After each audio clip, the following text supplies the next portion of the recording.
এর আগে মুর্শিদাবাদেও 7 কেন্দ্রীয় বাহিনীর জওয়ানের বিরুদ্ধে কড়া ব্যবস্থা নিয়েছিল নির্বাচন কমিশন। ইফতার পার্টিতে যোগ দেওয়ার অভিযোগ ছিল এই 7 জওয়ানের বিরুদ্ধে। তাদেরকে ভিন রাজ্যে সরিয়ে দেয় নির্বাচন কমিশন। সতর্ক করার পরও মুর্শিদাবাদে নিমন্ত্রণ রক্ষায় যায় 7 জওয়ান। একটি অনুষ্ঠানে যোগ দেয় ওই 7 জওয়ান। তৃণমূল ও বিজেপি দু দলের নেতারাই সেখানে ছিলেন। তারও আগে 2016 বিধানসভা ভোটের দিন মুর্শিদাবাদে হাজারদুয়ারিতে ঘুরতে দেখা যায় কেন্দ্রীয় বাহিনীর জওয়ানদের। কি করছেন এখানে? হাজারদুয়ারিতে কি করছেন দাদা? হাজারদুয়ারিতে কি করছেন? আর এবার ক্যারাম খেলার অভিযোগ কেন্দ্রীয় বাহিনীর জওয়ানদের বিরুদ্ধে। একেবারে ইউনিফর্ম পরে বীরভূম জেলা তৃণমূলের পার্টি অফিসে তৃণমূলের কর্মী সমর্থকদের সঙ্গে ক্যারাম খেলতে দেখা গেল কেন্দ্রীয় বাহিনীর জওয়ানদের। আর এই অভিযোগ পাওয়ার সঙ্গে সঙ্গেই 3 জওয়ানকে সাসপেন্ড করল কমিশন।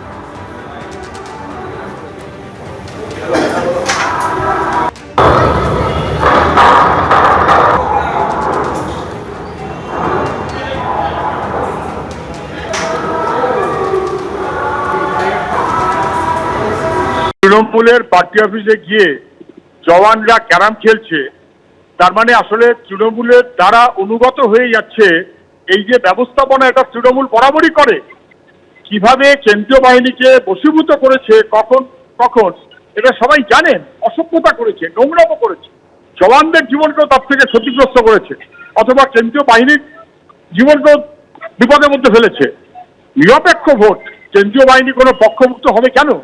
তৃণমূল কি বিজেপি কথা না, কোনো পার্টি অফিসে গিয়ে ক্যারাম খেলবে কেন? আর বাড়িতে গিয়ে নিমন্ত্রণ খাবে কেন, বিশেষ করে এইরকম সময়তে? আর তৃণমূল সবসময়তেই কেন্দ্রীয় বাহিনীকে বশীভূত করার জন্য নানান রকম ছল কৌশল করে, এবং সেটা খুব বিপজ্জনক, খারাপ। অ্যাকশন নিয়েছে, আমার কারণে এর মধ্যে কোনো অপরাধ নেই। যদি কেউ নিরপেক্ষতাকে ভেঙে দলীয় মনোভাবের প্রতিফলন ঘটায়, তাহলে অবশ্যই তার বিরুদ্ধে ব্যবস্থা নেওয়া উচিত। আসছি পরের খবরে। 294 কেন্দ্রে আমি প্রার্থী। 2016 পর 2026-এ ফের বার্তা দিলেন মমতা বন্দ্যোপাধ্যায়। কে প্রার্থী দেখতে হবে না, আমি প্রার্থী, আমার ওপরে ভরসা রেখে ভোটটা দেবেন, তৃণমূলই সরকার গড়বে। আর কি বলেছেন? ওরা চন্দনে আমরা ভোট যাবো, ওরা ভোট যাবে আমরা বর্ষাবো, ওরা বর্ষালে আমরা ঢেউয়ে ডুবিয়ে দেবো। কি মা বোনেরা, ভোটটা দেবেন তো? ভুলে যান কি আপনার প্রার্থী, মনে রাখবেন আমি আপনার প্রার্থী সব জায়গায়। সরকারটা আমরাই করবো। জয়পুর মানে তৃণমূল,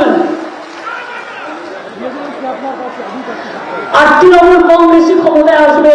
2016 সালেও ঠিক একই মন্তব্য করেছিলেন মুখ্যমন্ত্রী। কি বলেছিলেন সেদিন দেখুন এবার। বাকি কিচ্ছু নেই, বাকি তো একা আমি আছি, শুধু আমার কথা বলবার জন্য।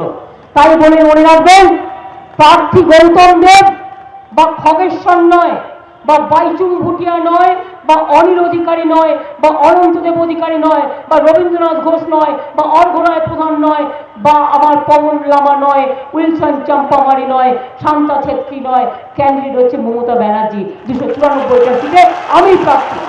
এবিপি আনন্দ, এগিয়ে থাকে, এগিয়ে রাখে।